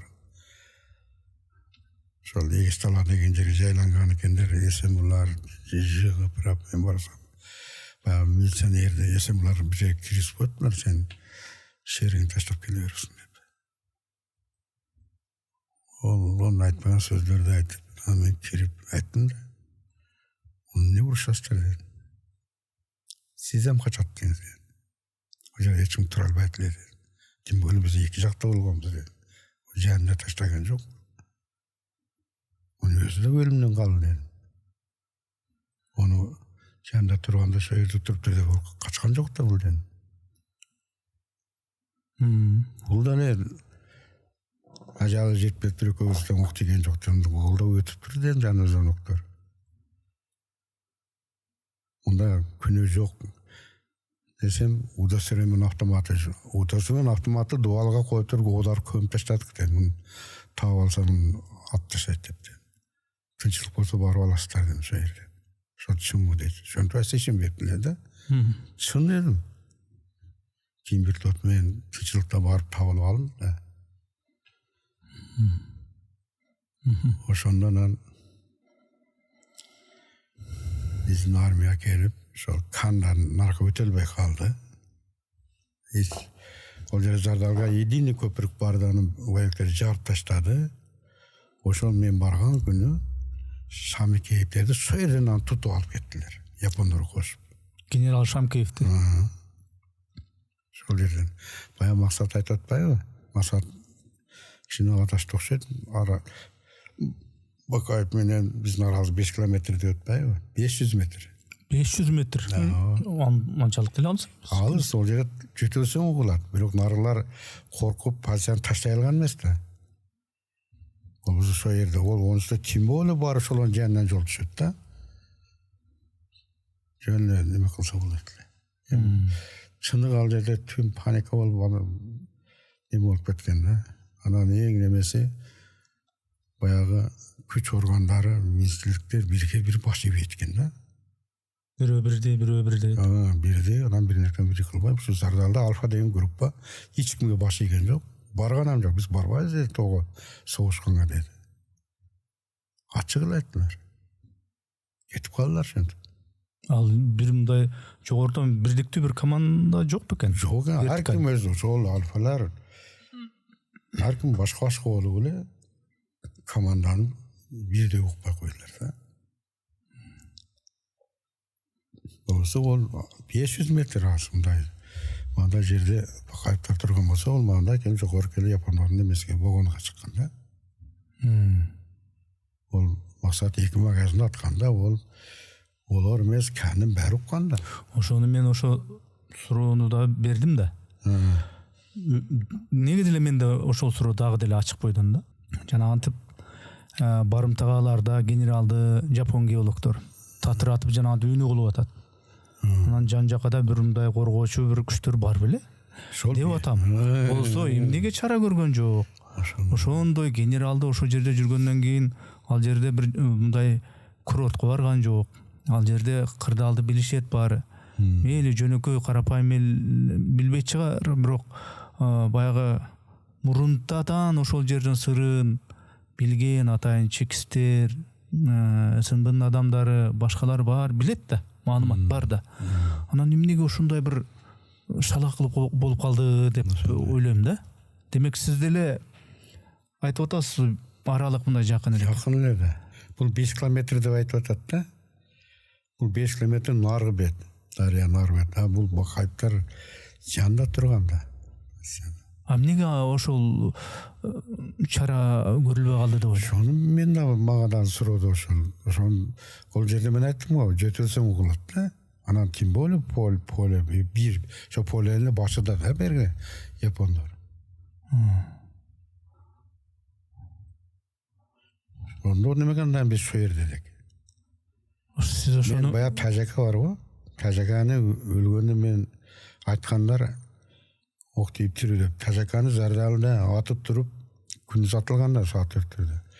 Аркадан 2 ок тийген, сөдүрүп алып келип жолун бойго таштап биздин аксагалдар турган жерге барып капарыңарды ат таштадык, алып кетип алгыла десе, несі басып алган бардыгына. Барсак атат деп жатканда кечке чейин түн киргиче. Түн киргенде эчтеке жок ол жерде. Үйгө чыктып сатын апарып койгон, ошого салып, акасын үйгө алып келген, кан кете берген, пактаны тыгып, оту толсо алып тыгып, ошону бир 12 саат жатып жүргөн да. Ошонан мен туура качып кетип жайганан карайм да. тажака өтпей екен, қазақ екен, жақана ешбір адам көрінбеді да. Тірі екен деп мен келіп, каннан скорыйға заказ бердім. Немеге, Баткенге. Скорый барғыча мосы жарып ташадылар. Өтелбек алғанбыз. Чоң соғыш болған. Оқия деп айтып адамдар күйіз өттірді бізді. Баткен оқиясы емес, Баткен соғыш үлі болған деген. Соғышта, вертолеттер барған, кәдімгідей самолеттер, реактор самолеттер ол жерде мен шындай байқадым, башқа күшті мемлекеттер араласып кететкен, ешкімнен сұрау айтыру өлі. Şu дүрмен қарасаң, егізден келеді, 2-3 самолет. Шундай тез скоростьмен өтөткен ол жерін қорғоткенler мен ататты олардан. Болмаған таштап кет. Ол Өзбекстан самолеты, Россияныкі, бізде жоқ та Қырғызстанда. Кәдімгідей бомбаладылар. Вертолеттермен аттылар, шын беріктен тұрып ал минометмен снарядтар азырам жатар сөнімелер. Соғыш болғанда неге оқия дегендер сол мезгілдегі биліктің салақылығы болды ол. Эми Чоң салақылық. ошол бийликтин шалакылыгы деп атасыз да, Акмырзаба. Ошол бийлик, ошол кездеги бийликтин эң чокусунда Аскар Акаев турган. Сол тұрғанда. Президент Аскар Акаевдин ошол чечими менен сиз могул ордендериңиздин бирин алдыңыз да? Кайсы ордениңиз? Мына Ердиктунан. Демек ошол орденди берген кишинин дагы ошол шалакылыгы деп атасызбы ошондо? Шалақылық деп айтам о. Кандай шалакылык? Армияны чыгарып кетти да.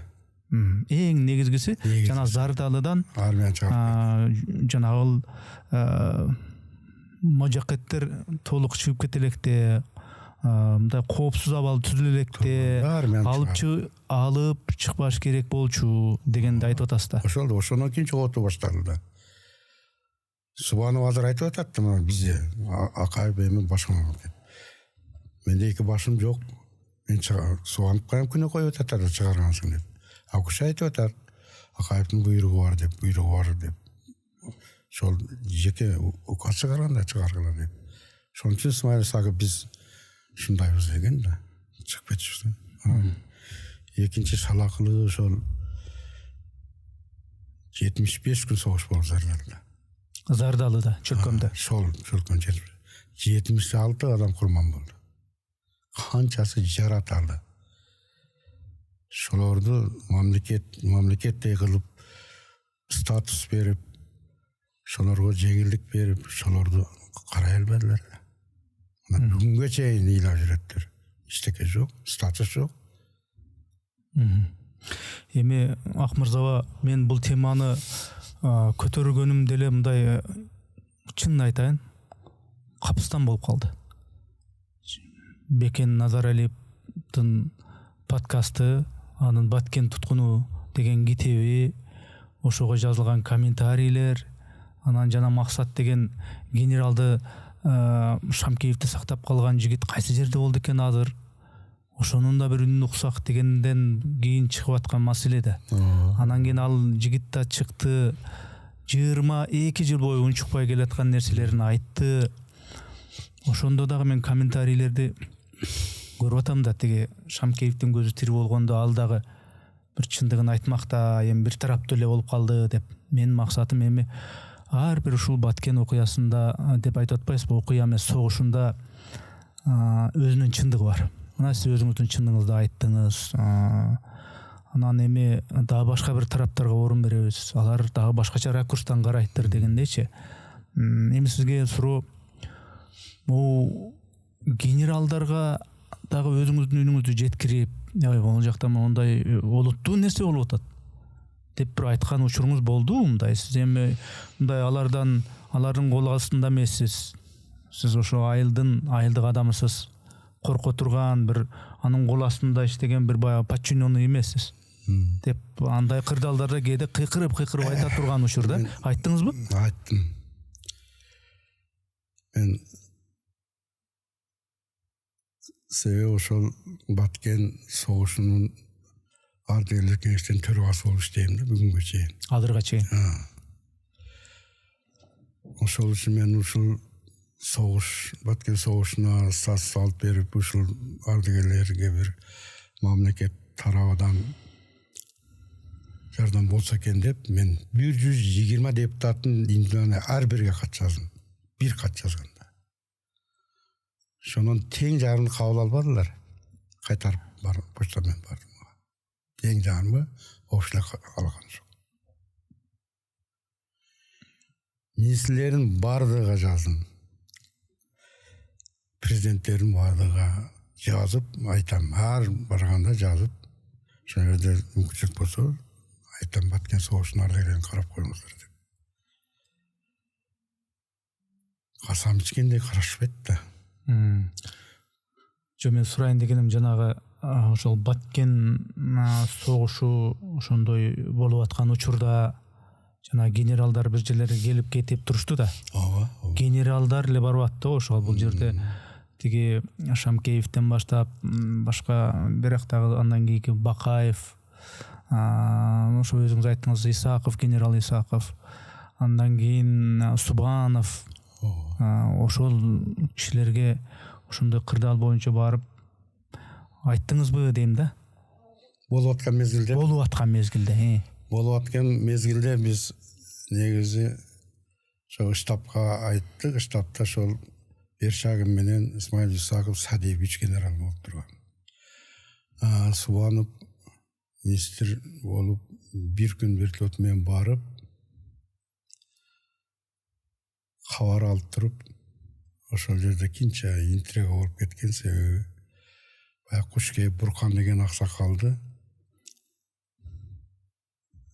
Байбектер сиздин үйгө келген, мен азыр сизди небере чебериңиз менен алып кетем, ошолор чыкса чыкпасаңыз жопу тартыласыз деген.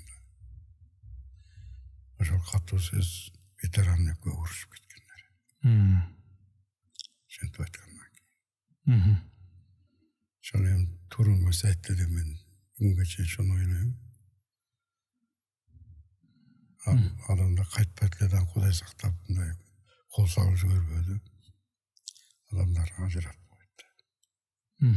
Сен кимди камайсың дедим, кайсын неберең камайсың дегендей сөздөр болду. Генералдардын ичинде ошондого мен жеке өзүмдүн пикирим, Исмаил Исаков как адам катары дагы и военный кадр катарынан күчтүү экен.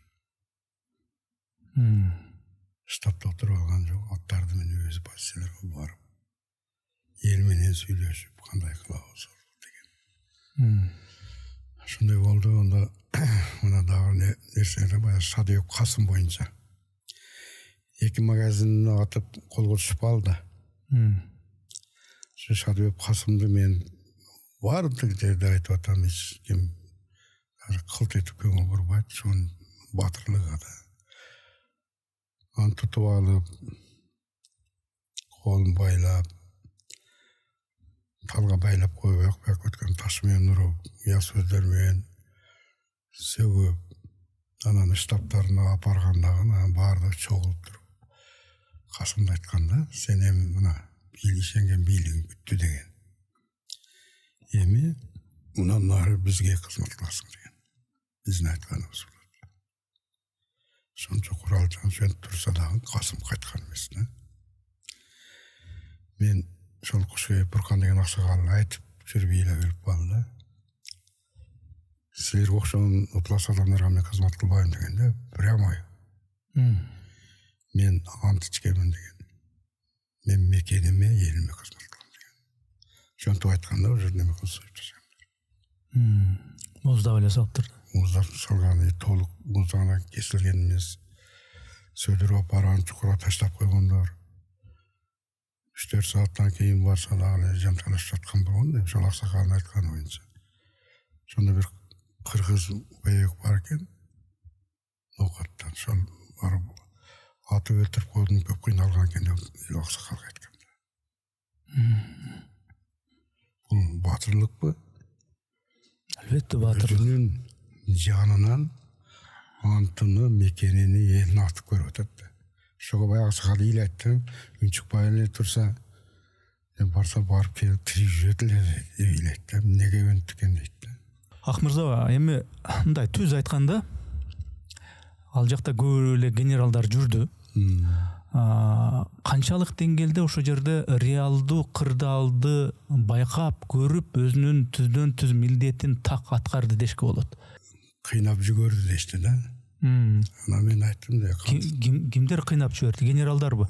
Ошол военныйлар ошондо генералдар жашагандар ошол жердеги. Ошол жерде штаб кылып жашагандар. Жергиликтүү бийликти кыйнап жиберишти. Кыйнап жиберди деди. Мен айттым, неге кыйнашты силерди? Алар көлдө болсо десем, күнүгө ошол немесе Баткенде сауна жок да. Баткенде каякта сауна? Банясы жеген күнүгө бир союш сөз жок. Очерет кылып койгон апарып турду. Согуш, өзүңүз айтканда согуштук кырдаал болуп атат. Төрткүл деген мындай көлү көйкөлгөн жер да. Ошол жерге штабтан генералдар ошо аскерий мындайча айтканда жетекчилик чогулуп алып кой жеп. Ал өкмөттөр ошентип айтышты да, коллега. Сизге ошентип айтышты. Бизди өтө баягыдай карызга батырып бүттүлөр деп да. Алар алып кел дегенден кийин бир жерден карыз алат. Ушул бул ал өкмөттөрдүн айткан сөзү бул факт. Кимдер ошол жерде штабта, төрткүлдөгү штабта кайсы генералдар бар эле ошондо? Ошол генералдар штабта ошол бар эле да, министр оборона Субанов, СМУнун зам министри Бершагин беле? Бершагин. Анан ылдыйкылары дагы эле баягы командный пунктта. Негизи Исаков да бар беле ал жерде? Исаковду точно айта албайсыз, Исаковду кандайдыр бийлик ошо каршы пикир келгендиги үчүн кийин иштен четтетти деп уктук да, ошол зардалынан түшкөндөн кийин. Ошол зардалда ошону уккану зардалда жүрөт. Ал жерге мындай кылыш керек деп ошого айтса, аны башка генералдар уже министр обороны президентке башка түшүнүк берип туруп сразу иштен бошоткондо кийин кайра зардалга келген эмес да. Жеке сиз өзүңүз ошо штабка барып, жана төрткүлдөгү штабка барбасаңыз дагы кабар берип, балким баргандырсыз, акыбал башкача болуп атат, реалдуулук башкача болуп атат.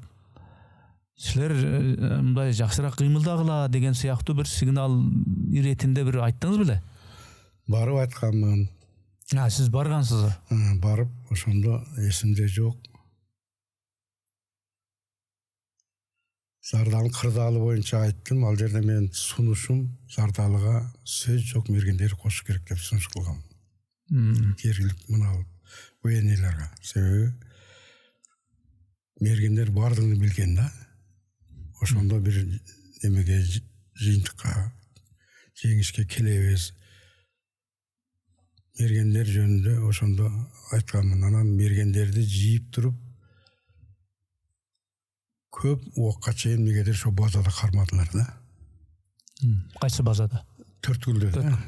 Даярдык кылдылар, билбейм. Кийин бирок баары бир ошол мергендерди коштулар.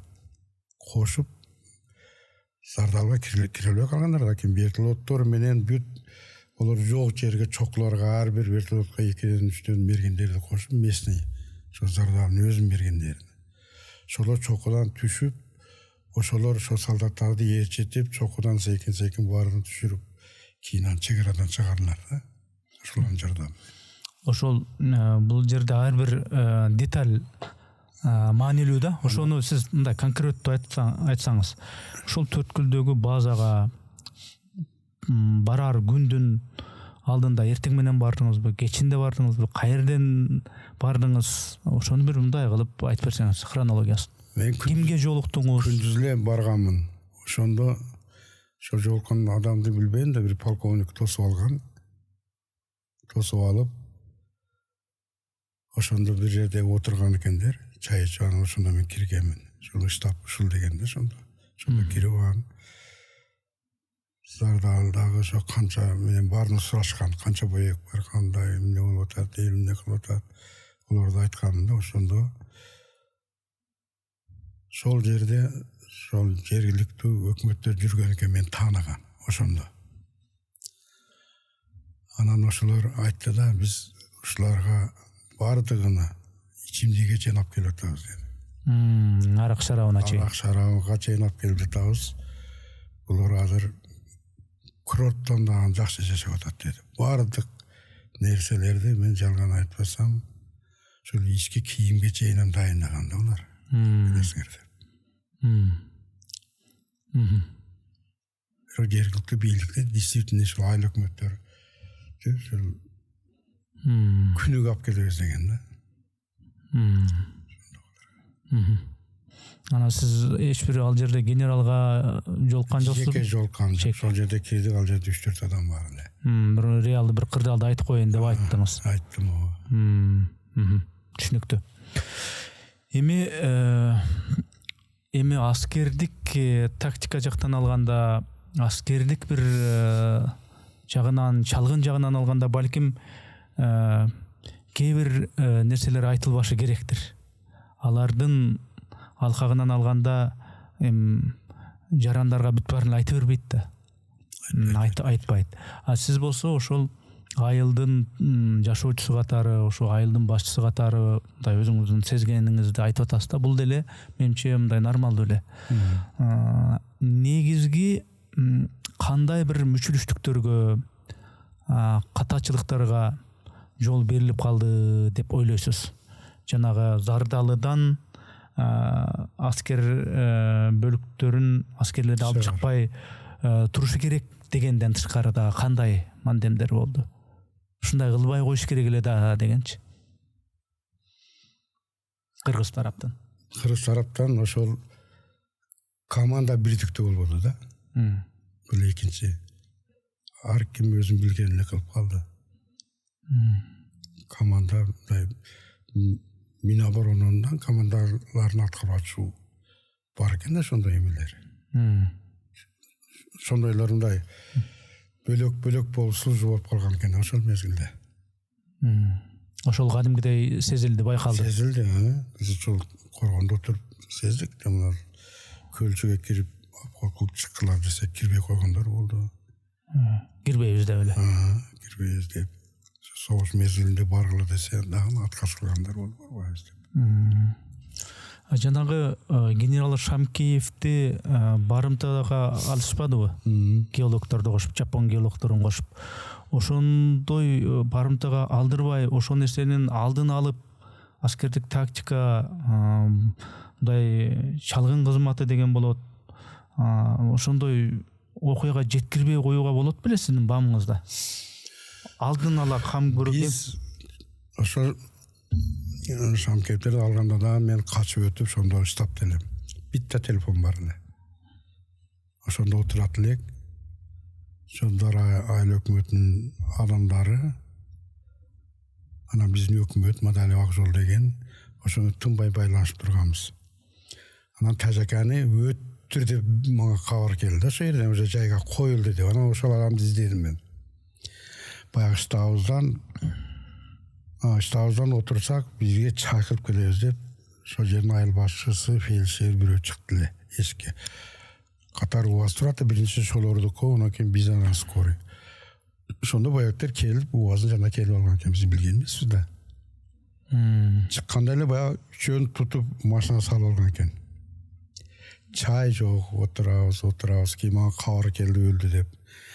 Анан СМБлардын штабы бар деп сартылады, чекеле ошондой телефон бар деп, мен ошондон барып штабка айтайын. Жайга коюлуп туруп, аяктагы мааракесин кыла берсин деп, анан ошого жөнөдүм. Дагы дараан Заман өкмөтүн алып. СМБларга бардык. Телефон менен кабарды бердик. Анан мен сыртка чыктым, нарга чыга элек. Ошол жерде гранатомет менен алтын жылган атты да. Эшикке чыкканда эле. Кадимкидей гранатомет атты. Анан атыш башталып кетти. Атышы. Онун Палалоозун дарыясын көпүргүн жарган экен, түндө чоң взрыв болду да. Эртеси күнү ошону жарган экен. Ошондо уже биз кайра штабка келели десек, баягы атыш башталгандан кийин эл түндө полный көчөгө чыгып качып жүрөдү. Машинасы бар, машина жөө көчөдө машинадан өтө албай штабка зор келдик. Келип анан ушундай болду экен, ат мосту жардып ташадылар деп дагы кабар бердик. Ошентип турсак, япондордун жиптери өтүп калды биздин алдыбыздан. Караса япондорду боектер минип автоматтар менен энегиден колдорун чыгарып алыптыр, качкыла жолдон деп кетип өтөттөр. Биз ойлодук, олар машинасын урдап жөнөптүр деп ойлоппуз да. Көрсөк, ошондо бирге генералды, бирге япондор салып, ошо келген биздин жаныбыздан өтүп кетти. Анан бир мезгилден кийин адамдар келди. Япондорду генерал бәрін алып кеттилер деп. Алып кеткенден кийин биз бүт ел качып кетти. Ошол жерде баарыбыз бир 30 адам калыппыз штабта. Анан телефон менен чыкты, ел калган жок, ушундай кетти бардыгы. Олорду неме кылып Кожешкенге качырып кеттилер, авылдын ичимен. Кожешкенчиге машина жиптер таштап койгон экен. Ошо дарадан бир тентеги кайсары калты жайда экен да, минип келип калды, кайтып кетти саар менен. Караса келе жатат. Качтыгынан кийин айдай албайт да, айдайт, токтотот. Мәкелердин арасына барып жатып, автомат менен атат экен деп турсаң, бир киши аны чыгып сөгүп калды баягы. Көрсө өзүнүн касы минип келиптир машинаны. Кана олар десе, эч ким жок, машина жатат деди. Анан ошол жерден бери өтүш кыйын болуп калды, анан бир жерде отуралар деп. Ошондо анан кечкурун анан баягы эгиз талаада шамкилер колго түшкөн жерде анан кадимкидей согуш башталып кетти. Кеч саат 9. Тоодон үстүнөн аттылар, бул беттеги тоодон аттылар. Биздикилер эми полный куралда барган БТРлери менен шоо күнү БТРлер барбаганда биздикилер таркалап ташадылар. Шолар сактап калды, шолар тынбай атып. Сонда мен уктум, Бакаев түндө ошо айланып баары жок өрлөрүнө. Тургула, мекениңер тартыңарда. Коркпогула деп ошол дем берип айланып жүрдү деп уктум сонда. Бакаев, сонда мен бир досум связисте ошол айтты, кыйын кишкен. Кээ БТРнин атчыларын коркуп тага кирип алган экен да. Ошолорду дагы урушпай чыгарып чыккыла, аткыла. Мекенибиз бар, коргойбуз чегараны деп бүт барды, коркпогула деп айланып жүрүптүр. Шөнтүп кеч башталган согуш тынымсыз саат 6-га чейин ок атылган. Тынымсыз. Таң атар мен аны токтогон мен. Ошондо ошо баягы связис Абдырашевке ок тийген экен. Ошонун өлүгү начальник милицияга баягы Куранбек Султанбектин саныга ок тийген экен. Ол дагы милициянын ичи ок тийген экен. Ол ошолорду жүктөп келип анан машина менен Баткенге алып кетишкен. Ошол кырдаалдарда жеке бир өзүңүз генерал Шамкеев менен бир учурашып, же алыстан көрүп, же мындай бир көрдүңүз беле? Көрбөдүм. Бирок уктуңуз, келди деп уктуңуз, келди деп уктум. Мен Севез Ардалдан мен качып өттүм. Ол киши шок күнү барды да бияктан. Шамкеев, Бакаев келиптир деп уктук. Немеге чыгып позиция кылып аткан деп. Сөздөрдү гана уккан турбайсызбы? Ошондо болгом деп ошо жерде турган жакын эле. Анан бизге чоң ишенич болгон да. Эми бул солдаттар келиптир, коргойт экен деп. Бирок күнү менен согуш болуп баягыдай жоготоо учурап, ошону мен олор япондар мындан ары ашырып алып кетип, өздөрүнөн кетип, анан Зардалда барып штаб кылып алгандар да. Түшүнүктүү. Эми сиз баягы журналист өзүңүз тияк биякты көрсөтүп бул жерде мындай болгон, бул жер ал киши мына могул деп тиешелүү кишилерге жолуктуруп Баткен Назаралиевди. Ошенткен турбайбызбы? Андан кийин китеп жазылган турбайбы? Баткен туткуну деген.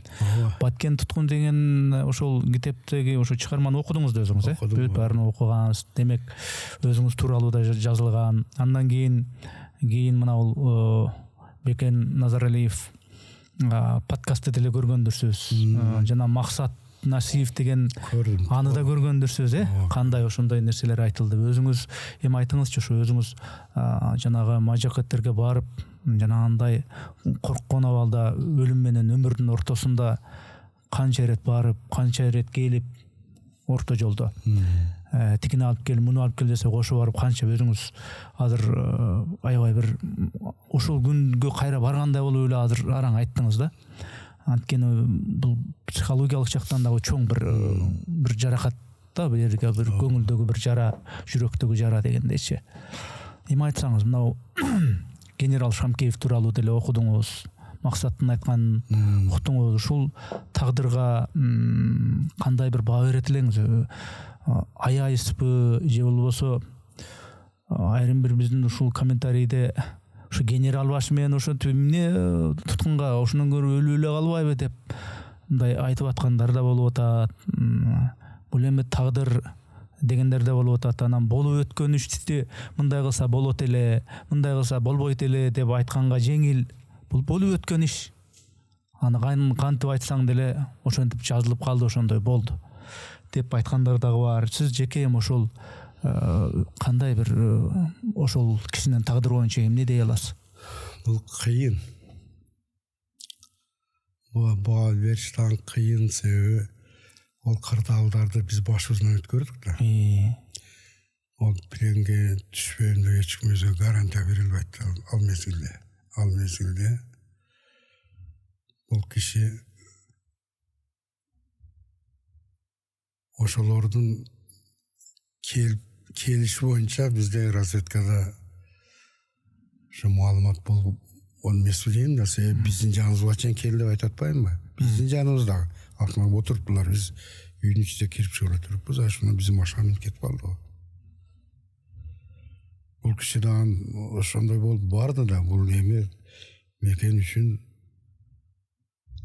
барды, ошол милдетимди аткарам деп.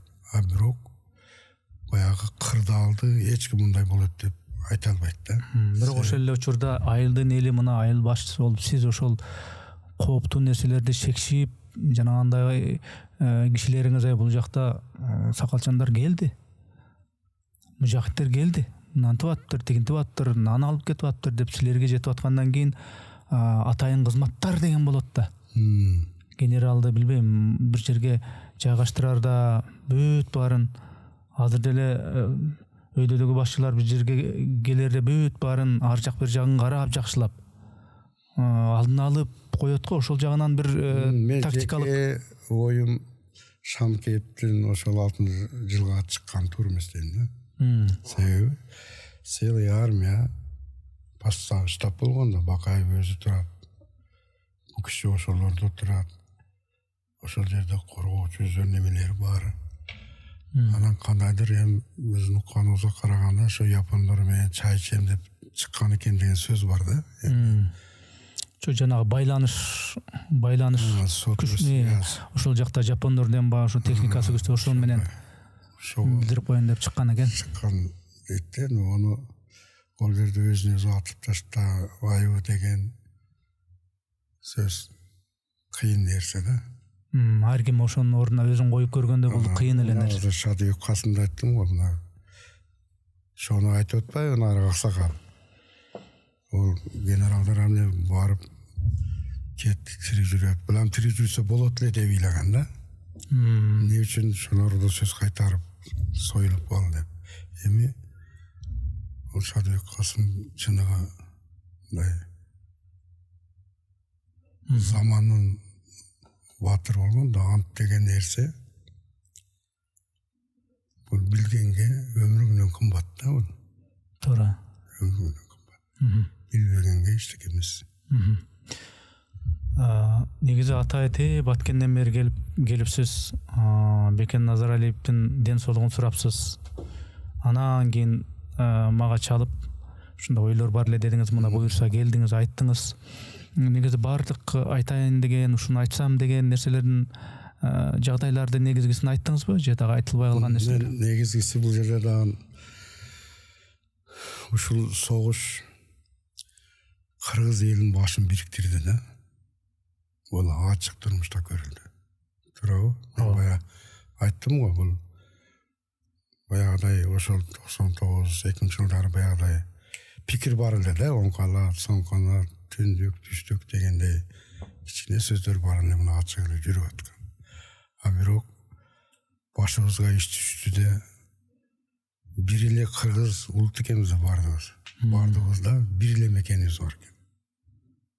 Бул кыргыз элинин биримдиги да. Мен ушул биримдик эч качан кетпесе де, мына биз Баткенде өтө көп ошондой мына ушундай күндөрдү өткөрдүк да. Бирок кыргыз эли эч ким чекеде турган жок да. Уулдарын жөнөтүп, ата-эне өмүрлөрүн тилеп үйдө отурушту. Жардамдарын жөнөтүштү элге аябастан. Ошолордун биримдиги ошолорду жеңишке жетти да. Туурабы? Ушул элибиздин ушул сапаты мен эч качан жоголбосун. Мен ошон үчүн элиме дайым таазим кылам. Элибиздин биримдиги ушул айтмыңыздар жөнү калып кетет деп ойлоп мен адашканмын да, кийин балдарды көрүп туруп ушундай пикир пайда болуп, мен ушу балдар үчүн курмандык болсо аз деп калдым өзүмдү. Ошолорду көрүп. Мекенибиз деп барганда башка нерсе пайда болду. Кечеги 21-22 жылдагы согуш мына кече болду. Биздин Баткен эли бүт туугандар койнуга катты. Баткен эл тажиктерден коркуп ыйлаган жок. Баткен эл жолдо келе жатса, өгөн көтөргөн келиндер бир машина биздин үйгө жүрүңүздөр. Жаш балдар мектеп кардонго жазып, орун бар. Жүрүңүздөр. Чалдар ошолорду көрүп, ошолордун мейрибандыгы ыйладылар да. Ошол элдин бардыгына Кыргызстан жайлап алды ошол күндөр. Ушул биримдик кетпесин дейм элден. Айтканыңыз келсин. Акмырза, анан дагы ошо бир нерсени кыстыра кетейин, азыр айтпадыңызбы? Тиги тажиктер, анан тиги бу депчи. Тажиктер ар элдин арасында элди чаташтырган, элди бузган, ушинтип согушка алып келген, мындай бир ошого себеп болгон, терс жагынан себеп болгон жагдайлар бар да, же бүтүндөй элди тажиктер бизди мынтти тигинти деп айтканыбыз туура болбой калат, мындай арасында, ар элдин арасында. Кечеги ошол 21-22 жылдагы согуштарда ошол Искендер Шох деген буларда бир эмеси бар да. 95-жылдары граждан согуш болгондо командир болгончу, баарын билесиңер. Кечеги согушка дагы ошол адамдар кирген деп суктук да. Баягыдай Рахмон менен жакшы же берилер башы эчкен да, ошо кирем деген жерге кирет экен да ол. Негизги ошону тагы мындай карасаң, ошо тажиктер менен биз Баткенде эри шаркак болуп жашап жүргөнбүз да. Ооба. Жакшылык жамандык иштерибиз бирге болгон, базарыбыз бирге болгон. Карапайым элде эме жок, ана ошолор бузуп атат эки элдин.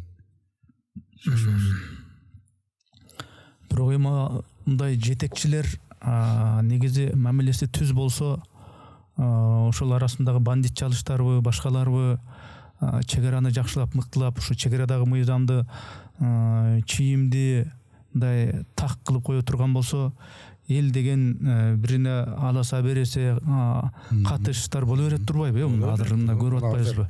Жашап атпайбы мына? Мына азыр мисалы чегаранын чечилиши, мына чечилди айтып коюш оңой. Бирок муну асага бирок ошол деңгээлге алып келген мына биздин жетекчилерибизге рахмат айтышыбыз керек да. Эмне күндө алып келдилер мисалы үчүн. Душманды ынандырыштан кыйын иш жок да. Чегараны чечиш деген ушул элдин бактыга жаралыптыр ушул эки адам.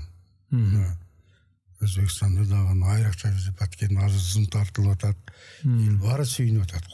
Бирок ошол эле учурда мындай ичи ачышкандагы жагдайлар болбой болсо керек, тиги биздики болчу, жайлообуз, малыбыз ошол жерде жайылып жүрчү деп биз тараптан деле тиги тарап деле өтө күчтүү. ичи ачышкан. Кээ бирлери ошол өзүнүн мазары калып, үйү калып, жери калып чыккандар. Бул кылым карсы бир кыйын нерсе, мына көнүш. Чында мында ата бабалары калды, башкалары калды, бирок кылымдарга мындай алыс көз карашка туура. Мындан ары ошондой Согуштар болбосун. Согуш эл жакшылыктын үстүнө жашаш керек да. Рахмат сизге. Атайын келип өзүңүздүн ушул айтам дегендериңизди атайын топ келип айтып деп аткенден бери биринчиден адамгерчилик, жанагы сиз тууралуу, сиз сыяктуу ушул Баткендеги жанагы согушта каармандар тууралуу жазган Бекен Назаралиевдин бир аз тагдыр бир сыноо берип аткан экен, анын акыбалын сурап коеюн дегичи, анан атайын келип мен өтө өкүндүм да, ушундай адам ооруйбу деп. Анан келип студияга келип атайын айтып берип атасыз. Сизге рахмат. Бул деген эме мындай да, өткөндө чукулуу болгон иш болду. Барымтага алган генерал барымтага алынды. Антте ментте бирөө кемчилик кетирди, бирөө дагы бирдеме кылбай койду. Эми өткөндө чукуганда эмне деген менен бул боюнча мына китеп жазылды. Бул боюнча балким кино тартылышы мүмкүн. Бул боюнча тарыхчылар тарых жазышы мүмкүн. Бул боюнча окумуштуулар илим жакташы мүмкүн. Ошондой нерселерге монтип сиз сыяктуу айткан ар бир нерселер менимче мындай керек деп ойлойм да. Бул кимдир бирөөнү актоо же кимдир бирөөнү жамандоо максатында эмес, тек гана ушул эртең бүрсүгүнө 20-30 жылдан кийин кимибиз каяктабыз. Анан ошо ар бир ошол окуяга тикелей күбөсү бар адамдардан оозунан чындык, өздөрү сезген, туйган эмоционалдык же башка нерселерди өзүнүн оозу менен айтып берсин деген максаттагы нерсе да. Рахмат. Рахмат. Жараткан Алла Таала ушул ден соолук берсин сизге, жакындарыңызга, үй бүлөңүзгө, ушул айылга баарына тынчылык берсин. Эң негизгиси тынчылык болсо биздин баягы пландаган иштер ошо тынчылыктын негизинде ишке аша берет экен. Тынч болуңуз. Рахмат. Силерге да чоң рахмат. Силердей Бекен Назаралиевдей адамдардын саны 40-50 көп болсун. Себеби чындыгында кээ бир жерлерде кыйып кеткен мезгилде ошону ортого келтире албай жүргөн жарандар өтө көп. Ошолорду угуп, чындыкты силер элге жеткирип, элдин пикиrini түзүп турасыңар да. Ушундай инсандардын саны көп болсун. Ишиңерге ийгилик. Кандай максат тилеңер болсо Алла Таала бардам берсин. Рахмат сизге. Ден соолукта болуңуз. Урматтуу катталуучуларым, сиздерге бир кулак кагыш. Биздин бул маек подкасттар мамлекеттен каржыланбайт. Кандайдыр коммерциялык демөөрчүлөрү жок, өз демилигибиз менен чыгарып келатабыз. Мээнетибизди каржылай жактан колдоону каалоочулар болсо, М-банк номурубузду, штрих-кодубузду жазып койдук. Айтмакчы, бизге арнап жакшы сөз жазган, маектериңер жагат бизге деген көрүүчүлөрүдүн 20% гана каналыбызга катталып, дээрлик 80% катталбай көрүшөт экен. Оорчулук келтирбесе, каналыбызга катталып, жакса жакты деген белгини басып койсоңор, көбүрөөк адам маек подкасттарыбызды көрүшмөк. Көңүл бурганыңарга рахмат, жараткан жашооңорго береке берсин.